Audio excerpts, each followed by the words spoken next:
welcome to my YouTube channel.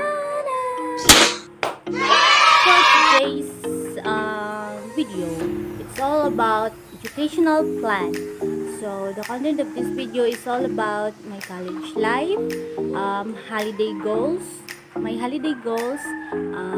study tips, and how I make my assignment. So if you like this video, keep on watching, and so let's start. A few moments later. This is all about my college life. So I currently studying at Valencia City, Bukidnon. So this school is one of the private school in Valencia, and it is a Catholic school. So I choose this school because this will mold me completely, like physically, mentally, emotionally, and spiritually.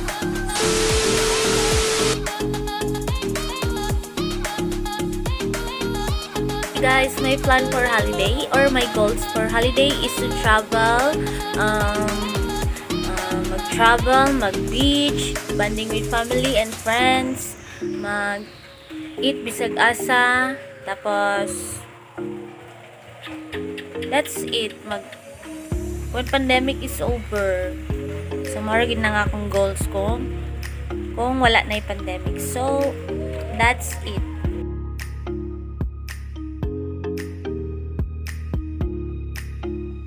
So, tip 1. Treat an online course like a real course. When it comes to online classes, you need to have the discipline to sit down and say, I am going to work on this, as well as dedication to actually follow through. Though you can be flexible as to when you choose to complete your work during the week, you can put it off indefinitely. One of the easiest ways to ensure follow-through is to remember that you are paying to take this online course, just as you would for a traditional in-person class. You must show up. If you're going to get real value out of your class, treat your online classes the same way you would a face-to-face class, or better yet, a job, and you'll be off to the right start. Tip 2. Practice time management. The flexibility to create your own schedule is often one of the biggest appeals of taking online classes.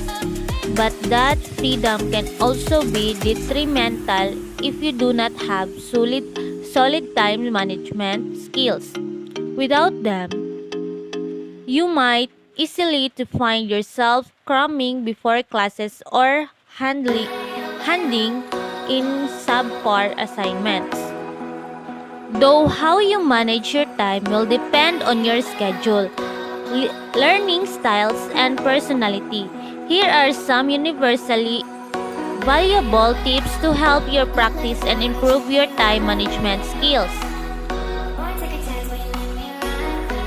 Tip 3. Create a regular study space and stay organized. Set up a dedicated learning environment for studying. By completing your work there repeatedly, you'll begin to establish a routine, whether your workspace in your kitchen table, a library, or a corner booth in a local coffee shop. It's important to determine what type of environment will work best for you. Experiment to discover which type of setting boosts your productivity. Wherever you choose, make sure there high speed in internet access so you do not try to take online course over a lagging connection. Tip 4. Eliminate distractions. From Netflix to social media to dishes piling up in the sink, you'll be faced with many distractions that can easily derail your studies. The best online students know how to lessen these distractions and set aside time to focus. Exactly how much a challenge this distraction will prove to be will depend on your own unique personality and situation. Some might find that they are tuned out of noisy home by listening to music.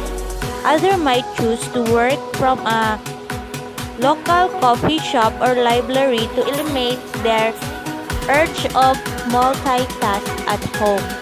Ultimately, you will need to find a strategy that works best for you. Regardless of where I choose to work, consider turning your cell phone off of the avoid losing focus every time a text message or notification pops up. And if you're still having trouble resisting the temptation to check your emails or surf the web, try downloading a website blocker. Using applications like Cold Turkey and Freedom can help eliminate distraction by blocking the apps or websites that tend to compete for your attention, such as Facebook and Twitter. So let's move on from the school tips. So let's go to how to deal with assignments or how I answered my assignment. So number 1, do your reading. Your course or module will have a reading list. Make sure you actually use it. Your tutors choose text to specifically help with your assignments and modules, and you'll gain some valuable insight into the topic that are sure to make writing your assignment easier. So tip, if you have the time, do some reading from other resources not on your list to back up your argument. Number 2, check the juice. There's many apps out there that can add and count down to your phone or tablet. Use this to keep your assignment deadline front of mind. Number 3, ask for help if you need it only. If there's any doubt in your mind about the question or requirements of the assignment, ask your tutor. It's better to start right than have to rewrite it. So, expert tips. Remember, your tutor wants you to do well. He or she will not be annoyed if you need to ask a few questions. Number 4, plan your assignment structure. Before you start, it can help to create a basic assignment structure. This can be as detailed as you like, but the basic structure should contain introduction points, your key agreement endpoints, and your plan conclusion. So, expert tips. Try writing out your plan on the sticky notes. This will allow you to rearrange your arguments and points easily as your plan develops.